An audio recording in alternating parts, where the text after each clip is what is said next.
Qu'est-ce qu'il peut bien vouloir nous dire? Ça interroge d'ailleurs. J'ai plein d'idées, plein de choses en tête et...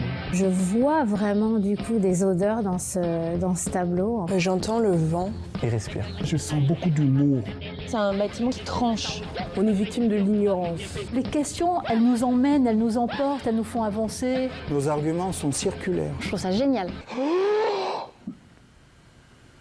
J'ai chaud, j'ai l'impression que je respire pas, moi non plus. Autour de moi, il y a beaucoup de murs. J'ai envie qu'il respire, en tout cas, j'ai envie de lui dire respire. J'ai envie de lui dire respirons.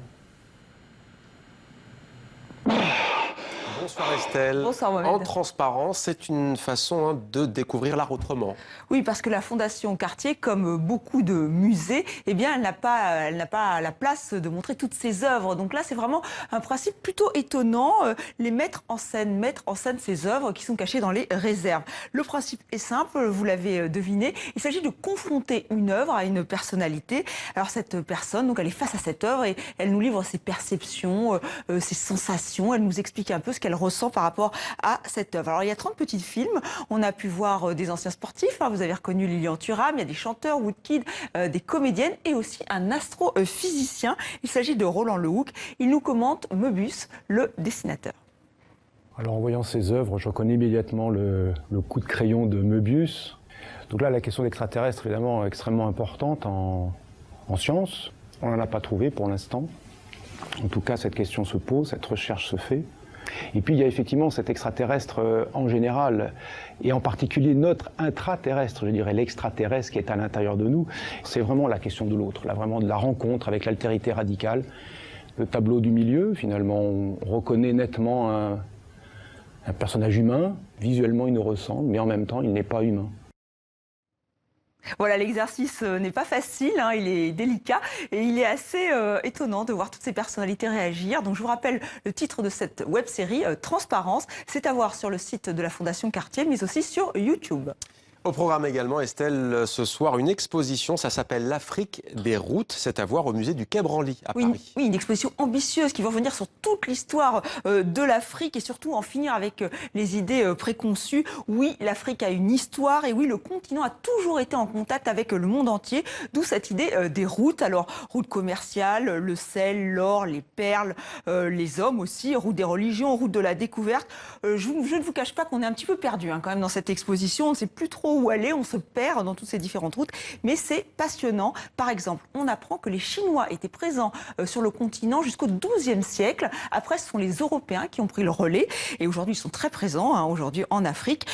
Pareil, on apprend que les Africains circulaient à l'intérieur des continents. Alors peut-être qu'on le savait, mais en tout cas, les commissaires de l'exposition nous le rappellent, qu'il y avait des villes, des royaumes. Tout de suite, je vous emmène donc à cette exposition au musée du Quai Branly à Paris.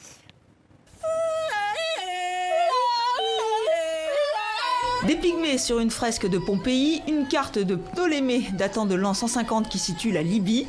Les commissaires de cette exposition ont mené l'enquête et trouvé des preuves. L'Afrique n'a jamais été un continent isolé. Les Arabes vont, au fil des voyages, surtout au 9e, 10e siècle, mieux connaître l'intérieur du continent et le représenter de façon un peu plus sensée, un peu plus réaliste. Et il faudra attendre en fait le voyage de Vasco da Gama en 1498 vers l'Inde pour avoir un contour tout à fait exact du continent africain. C'est donc à la Renaissance que les routes du commerce se multiplient vers l'Europe. L'Afrique exporte de l'or, de l'ivoire et des esclaves. Plus de 12 millions de personnes ont été déportées entre le 15e et le 19e siècle. Aux routes commerciales s'ajoute celle des religions. L'islam arrive en 642. Moins connu et plus tardif, le culte de Mami Wata.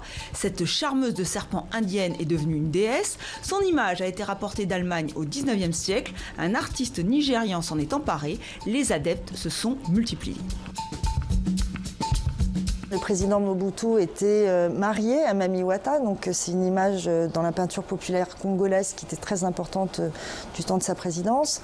Et dans certaines zones, du Ghana jusqu'au Nigeria, les artistes vont aller encore plus loin autour de cette image de la charmeuse de serpent indienne, en s'intéressant à l'hindouisme et aux images de Krishna, Vishnu, Shiva, Ganesh, qu'on va retrouver dans la sculpture ou sur les fresques, par exemple. Autre thème qui inspire les artistes d'hier et d'aujourd'hui, le colon. On le retrouve dans cette porte sculptée ou dans ce navire, la méduse de Yinka Shonibare. L'artiste nigérian réinterprète le célèbre tableau de Géricault et c'est Kader Attia qui clôt cette exposition avec une œuvre saisissante, son nom, Réparation.